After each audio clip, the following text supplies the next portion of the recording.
Hello வணக்கம். இது உங்கள் சிவி ஸோன் சொல்லார். எப்படி இருக்கீங்க? இப்போ பார்த்தீங்கன்னா லைவில் வந்துட்டு ரெசல்யூஷன் அப்படின்ற ஒரு விஷயம் வந்துச்சு. ஏன் அப்படின்னா நியூ இயர். ஸோ இன்றைக்கி தான் நியூ இயர், ஆனால் அவங்களுக்கு நேற்று. ஸோ அதனால் நியூ இயர் ரெசல்யூஷன் அப்படின்ற ஒரு விஷயம் வந்துட்டு எடுத்தாங்க. சூப்பராக இருந்துச்சு. ஸோ அதில் பார்த்தீங்கன்னா என்னென்ன ரெசல்யூஷன்லாம் அவங்க எடுத்தாங்க அப்படின்ற விஷயங்கள் வந்து இப்போ தான் காமிச்சாங்க. ஏன் இது அநியாயமாக இருக்குன்ற மாதிரி இருந்துச்சு. ஸோ நம்மளா சொல்லலாம். அதுக்கு முன்னாடி பார்க்குற எல்லாருமே நம்மளோட சேனலை சப்ஸ்கிரைப் பண்ணிட்டு பாருங்கள், லைக் பண்ணுங்கள், கமெண்ட் பண்ணுங்கள், ஷேர் பண்ணுங்கள். இப்போ வாங்க இந்த வீடியோக்குள்ளே போகலாம். ஸோ விக்ரம் வந்து என்ன சொல்கிறாருன்னா, நம்ம விஜய் சேதுபதி சொல்லுவார், ரிஸ்க் எடுங்க, ரிஸ்க் எடுத்து தான் பாருங்களேன் அப்படின்னு சொல்லியிருப்பார்ல. அதனால் என்னோடய லைஃப்பில் ஒரு சில விஷயங்கள் நான் வந்துட்டு ப்ரொவிஷன் அதாவது என்னுடைய ஒர்க்கு சைடில் வந்துட்டு எந்த ரிஸ்க் எடுக்காமல் இருந்தேன். இனி ரிஸ்க் எடுத்து பார்க்க போகிறேன், என்ன தான் நடக்குதுன்றதை பார்க்கணும்.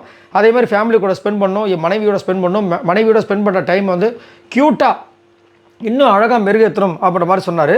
அதுக்கப்புறம் திவ்யா வந்துட்டு நான் 2019 ரெசல்யூஷனே எடுக்கிறதே கிடையாது, மூவிங் ஃபார்வர்டு தான் போயிட்டு இருந்தபோது பிக் பாஸ் வந்து சொல்கிறார், ஏன் அப்படி இருக்கீங்க, இந்த வாட்டி எடுத்து தான் பாருங்களேன் அப்படின்போது, நான் வந்து என் ஃபேமிலி கூட டைம் பண்ணவே இல்லை, 10 வருஷம் ஆச்சு. ஸோ திடீர்னு இப்போ வந்து 1 வருஷம் கழிச்சு தான் பிக் பாஸ் விட்டு அவங்க அப்பா அம்மா பார்த்துருக்காங்க. ஸோ ரொம்ப வயசான மாதிரி தெரியுறாங்க. இதுக்கப்புறம் நான் வந்து அம்மா அப்பா கூட டைம் கிடைக்கும்போது ஸ்பெண்ட் பண்ணும் அப்படின்னு சொல்லி முடித்தாங்க. அப்புறம் உங்களுக்கு எப்போ கல்யாணம் நடக்கும்போது எல்லோரும் கேட்குறாங்க, ஆனால் கூடிய சீக்கிரத்தில் நடக்குன்ற மாதிரி சொல்லி முடித்தாங்க. சபரி வந்துட்டு ஒரு ட்ரிப் போகணும்னு நினைக்கிறோம் ஃப்ரெண்ட்ஸ் கூட, ஆனால் இது வரைக்கும் நடக்கலை. ஸோ அதையும் பண்ணணும், ப்ளஸ் எங்கள் அம்மாவையும் அப்பாவையும் அந்த மாதிரி கூட்டிகிட்டு போகணும்னு ஆசைப்பட்றேன்ற மாதிரி சொன்னார். அது மட்டும் இல்லாமல் இந்த ஹைட்டுன்னு அவருக்கு ரொம்ப பயமாக, இந்த ரைட்லலாம் அதெல்லாம் கூப்பிட்டு போகணும்னு ஆசைப்பட்ற அம்மாவை அப்படின்னு சொன்னார். வினோத் வந்து கொஞ்சம் எப்பயுமே சொல்லுவார்ல, நான் வந்து என் மனைவியோடையும் குழந்தையோட இருக்கணும், முதல்ல நான் ரொம்ப வேஸ்ட் பண்ணிட்டேன், அதை தான் சொன்னார். அதுக்கப்புறம் கொஞ்சம் சம்பாரிச்சதுக்கப்புறம் திமிர் வரும். அந்த திமிரில் ஒரு சில பேர் வேலையே செய்ய மாட்டாங்க. அந்த மாதிரி இருந்துடாதீங்க, ஏன்னா கொரோனாக்கு அப்புறம் நான் வந்து ரொம்ப கஷ்டப்பட்டேன், ஸோ அதை நீங்கள் செஞ்சிடாதீங்க அப்படின்னு சொல்கிறாரு. அப்புறம் நிறைய விஷயங்கள் படைக்கணும், நடிக்கணும். அப்புறமா கொஞ்சம் லேசியாக இருப்பேன், அந்த லேசியால் வந்துட்டு நான் வந்து நிறைய பட வாய்ப்புகளை இழந்திருக்கேன், அதை இனிமேல் பண்ணக்கூடாது அப்படின்னு சொன்னார். கமருதீன் வந்துட்டு என்ன சொன்னார்னா, பிபியில் நான் வந்து கற்றுக்கிட்டது ஃபஸ்ட்டு வந்து work out, daily work out பண்ணி நிறைய விஷயங்கள் பண்ணி அதை வச்சு எல்லாமே ஹாலிவுட், பாலிவுட், டோலிவுட், கோலிவுட் எல்லாத்துலேயுமே நான் வந்துட்டு போகணும்னு நினைக்கிறேன் அப்படின்னாரு. அதுக்கப்புறம் மார்னிங் வந்துட்டு அந்த இவருது ஒரு இருக்குல்ல, ஃபஸ்ட்டு ஒரு விசில் சவுண்டு பிக் பாஸ் ஓடுது, அதை வந்து நான் இன்டோனாக வச்சு செட் பண்ணி எந்திரிக்க போகிறேன் அப்படின்ற மாதிரி சொன்னோடனே பிக் பாஸ் கலாய்க்கிறார். கமருதீன் தப்பாக நினச்சிக்காதீங்க, அதை மட்டும் கொஞ்சம் மாற்றிக்கிறீங்களே, ஏன் பிக் பாஸ் இல்லை அதை வச்சுக்கினாவே இங்கேயே நீங்கள் லேட்டாக தான் வரீங்க, அப்போ வீட்டில் லேட்டாக தான் வருவீங்கன்ற மாதிரி கலாய்ச்சிட்டார். சாரி பிக் பாஸ் அப்படின்ட்டு போயிட்டார். அதுக்கப்புறம் பார்த்தீங்கன்னா, இது வரைக்கும் இன்டர்நேஷ்னல் நான் போனது கிடையாது, இதை நான் போகணும்னு ஆசைப்பட்றேன், அதேமாதிரி கோவத்தில் தான் நீ அழிய போகிற அப்படின்னு அம்மா சொன்னாங்க, ஸோ அந்த கோவத்தை நான் கம்மி பண்ணோம் அப்படின்னு சொன்னாங்க. ரைட். அதுக்கப்புறம் சுபிக்ஷா வந்துட்டு என்ன, நான் வந்து செல்ஃப் கேர் இது வரைக்கும் பண்ணதே கிடையாது, மற்றவங்களுக்காக தான் இது வரைக்கும் நான் வாழ்ந்திருக்கேன், மற்றவங்களுக்கு ட்ரெஸ் எடுப்பேன், எனக்கு கூட என்னுடைய ஃப்ரெண்ட்ஸ் சர்க்கிள் தான் எடுத்து கொடுப்பாங்க, இனி நான் செல்ஃப் கேர் பண்ணணும், அதே மாதிரி அம்மா அப்பா வந்துட்டு நான் ஃப்ளைட்டில் கூட்டிகிட்டு போகணும்னு ஆசைப்பட்றேன், அதை நான் செய்யணும் அப்படின்னு சொன்னாங்க. அதுக்கப்புறமா ப்ரெஷராக இருந்த சுபி இப்போ வந்து கூல் சுபியாக மாறி இருக்க, நிறைய விஷயங்கள் ஹேண்டில் பண்ணணும்னு சொன்னாங்க. அப்புறம் அரோரா வந்து ஆன்லைன் ஷாப்பிங்கில் நிறைய மணி வந்து நான் வேஸ்ட் பண்ணுவேன், இனிமேல் வந்து அதை பண்ணக்கூடாது முடிவு பண்ணேன்.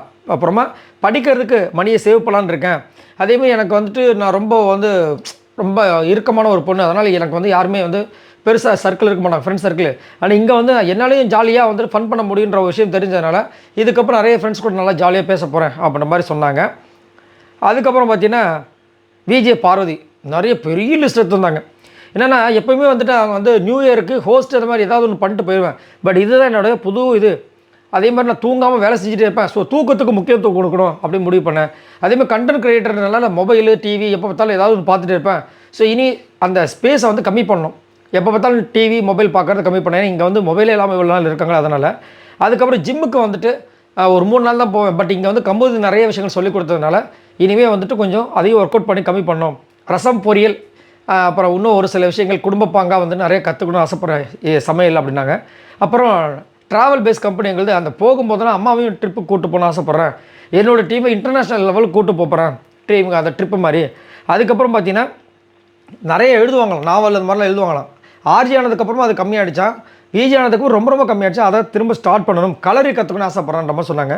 சாண்ட்ரா வந்து ரொம்ப அழகாக என்ன சொன்னாங்கன்னா, ரொம்ப கம்ஃபர்டபுளான ஜோனில் இருந்தேன் 7 வருஷமாக, அவ்வளோதான், நம்ம இதுக்கப்புறம் லைஃப்பில் ஒன்றுமே இல்லை அப்படின்னு இருக்கும்போது எனக்கு இந்த பிக் பாஸ் கிடச்சிது. ஃபஸ்ட்டு டாஸ்க்லேயே வந்து நான் வந்து முடியாதுன்னு தான் சொன்னேன், பட் அதுக்கப்புறம் வந்து நிறைய விஷயங்கள் சூப்பராக பண்ணேன், தைரியமாக பண்ணேன்.